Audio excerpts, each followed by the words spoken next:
Bismillahirrahmanirrahim. Pemirsa yang dirahmati Allah Subhanahu wa taala, alhamdulillah kita akan melanjutkan sesi teknik komunikasi yang ada di dalam Al-Qur'an sebagaimana yang sudah disampaikan pada sesi yang pertama, yaitu tentang tafsir surat Al-Fatihah. Pada sesi yang sekarang kita akan membahas tentang ayat kedua dari surat Al-Fatihah, yaitu Alhamdulillahirabbil alamin. Alhamdulillahirabbil alamin. Segala puji bagi Allah yang mengurus segala alam. Satu pujian yang disampaikan kepada Allah itu adalah salah satu kewajiban seorang hamba terhadap Kholiknya. Dan bagi Allah ketika kita sembah, ketika kita beribadah kepadanya, maka tidak akan mengurangi ataupun tidak akan mengurangi sebuah kekuatan yang ada di dalam kekuatan Allah Subhanahu wa taala. Saat Allah Subhanahu wa taala kita puji, maka Allah akan semakin kuat. Allah akan semakin luar biasa, Allah akan semakin maha dahsyat. Karena emang Allah adalah Kholik yang pantas dipuji oleh hambanya. Dalam sebuah komunikasi, terutama di dalam keluarga, dan saya seringkali menyampaikan dalam teknik-teknis bagaimana kita memuji anak kita, memuji keluarga kita. Dan fungsi pujian bagi kita, baik bagi kita sebagai yang memuji ataupun seseorang yang dipuji oleh kita, ini sangat dahsyat sekali. Ini sangat hebat sekali. Kita mencoba untuk memberikan sebuah batasan. Bagaimana kita memuji Allah karena Allah adalah Kholik, dan bagaimana kita memuji makhluk-makhluk yang lainnya, terutama dalam konsep kita mengajarkan sebuah pendidikan di dalam rumah tangga. Fungsi pujian itu sebagaimana yang dikatakan ataupun yang disampaikan oleh para ahli, yang pertama adalah kita memuji seseorang agar orang yang kita puji dia merasa lebih senang. Dan itu akan membangun sebuah kepercayaan. Jadi kalau kita memuji seseorang, maka orang yang dipuji itu akan membuat dia senang dan dia akan membangun kepercayaan yang luar biasa. Jadi kita tidak perlu segan-segan untuk memuji seseorang, tetapi kita pun harus tahu kapan kita harus memuji. Kemudian yang kedua, berfungsinya ataupun pujian itu berfungsi yang kedua adalah untuk memuji atau untuk apa? Untuk memicu agar dia lebih baik dari yang sebelumnya.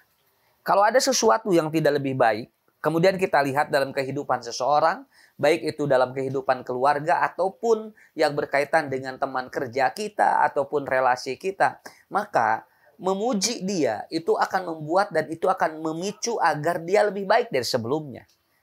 Dan pujian inilah yang akan memunculkan fungsi yang ketiga, yaitu apa? Orang yang dipuji itu akan lebih termotivasi. Orang yang dipuji itu akan produktif. Ya, dibandingkan dengan kita tidak pernah memujinya. Ketika kita memuji seseorang, maka dia akan produktif. Maka dia akan termotivasi. Jadi salah satu teknik untuk memotivasi orang adalah berikan pujian pada orang itu. Berikan pujian pada anak kita. Berikan pujian kepada seseorang yang ada dalam keluarga kita. Maka itu akan termotivasi kehidupannya dan dia akan lebih produktif. Jadi kalau ada seseorang yang dia itu malas, ada seseorang ataupun yang dia itu tidak produktif, puji aja saja oleh kita. Kemudian yang selanjutnya adalah orang ataupun ketika seseorang memuji dan itu berefek kepada orang yang dipujinya adalah apa? Mengarahkan untuk meningkatkan kreativitas dalam kehidupannya. Jadi akan memicu adrenalin yang sangat luar biasa. Simpul-simpul di otaknya akan lebih kuat ketika dia mendapatkan pujian dari kita. Dan yang selanjutnya adalah membawa perasaan positif dan bahagia ketika orang itu memuji. Jadi ketika kita memuji seseorang, maka orang yang kita puji itu akan perasaannya akan hebat, perasaannya akan senang, perasaannya akan bahagia karena akan memunculkan morfin di otak yang sangat ataupun akan memicu morfin di otak yang sangat aktif. Dan ini sebetulnya tidak mahal. Kenapa? Karena kita tinggal memuji dia, kita tinggal memberikan sebuah pujian kepada seseorang. Dan yang terakhir, fungsi pujian menurut para ahli adalah akan membakar kalori gitu kan. Jadi kalori-kalori yang ada di dalam tubuh kita itu sebetulnya bisa dibakar dengan kita memuji dia. Jadi kalau seseorang kemudian ada yang istilahnya kalau ada orang yang obesitas terus dipuji saja itu bisa membakar kalorinya.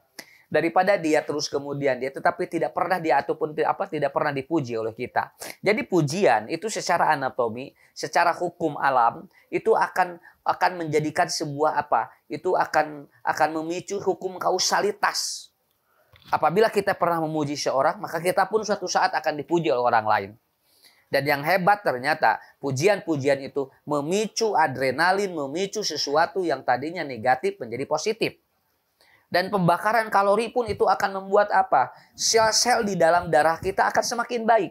Kenapa? Karena nanti kalau kalori banyak dibakar dengan sendirinya lewat shelf yang kita lakukan dengan memuji seseorang, maka itu akan bagus sekali, begitu kan ya? Daripada kita melakukan cara-cara untuk membakar kalori dengan teknik-teknik yang kita juga tidak tahu. Dengan dipuji saja itu akan membakar kalori dari seseorang. Pemirsa yang dirahmati Allah, lalu bagaimana tekniknya gitu kan? Lalu bagaimana caranya agar betul-betul pujian ini tidak membuat seseorang itu menjadi lebih jumawa. Seandainya begini kan. Jadi nyamuk itu mati kalau dia ditepuk oleh tangan. Makanya kalau orang semakin banyak ditepuk tangan itu bisa saja dia akan mematikan dirinya. Makanya ada hal-hal yang harus diperhatikan terutama orang tua terhadap anak ataupun seseorang terhadap rekan kerja ataupun kepada siapapun. Kenapa? Karena teknik-teknik ini akan mempengaruhi apakah yang diterima oleh seseorang itu pujian atau dia kritik gitu kan. Kenapa? Karena antara kritik dengan pujian itu sebetulnya tipis sekali gitu kan. Menurut kita muji ternyata orang yang mendapatkan kalimat itu ternyata menurut dia ini enggak muji katanya, ini kritik. Nah, bagaimana membedakannya? Yang pertama adalah apa? Yang pertama tekniknya adalah katakan dengan tulus. Nah, perkataan yang tulus itu biasanya satu dengan menatap mata dia. Yang kedua kita fokuskan pada kalimat yang betul-betul spesifik. Apa sih yang ada ataupun yang ada di dalam dirinya itu?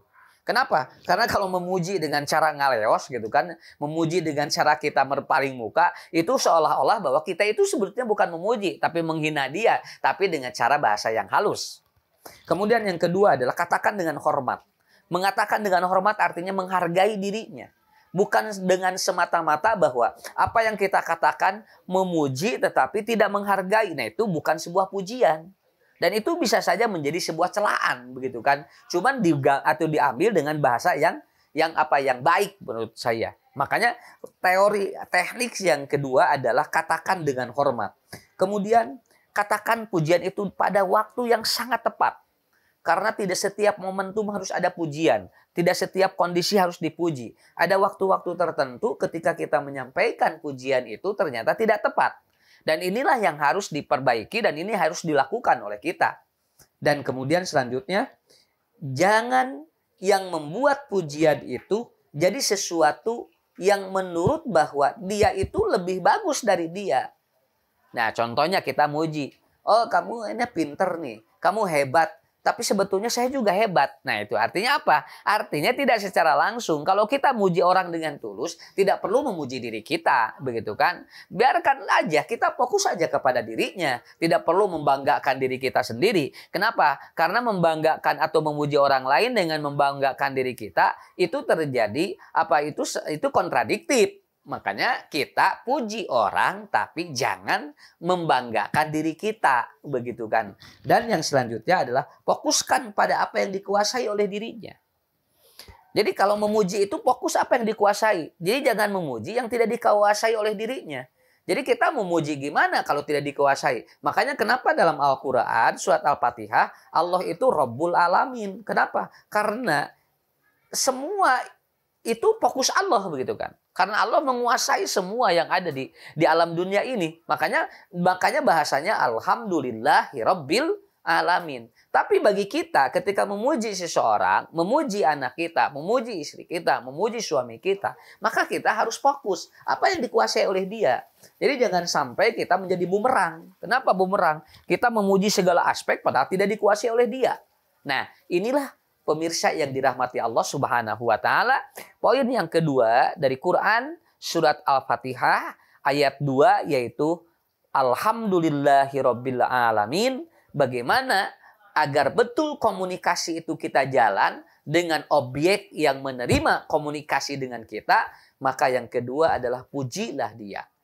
Memuji dia dengan fungsi-fungsi yang tadi, dengan teknik-teknik yang tadi sudah disampaikan, itu insya Allah akan membuat sebuah kepercayaan baik diri kita ataupun dia akan muncul. Jadi salah satu teknik untuk merubah perilaku yang tadinya negatif menjadi positif adalah apa? Biasakan kita memuji seseorang dengan tulus.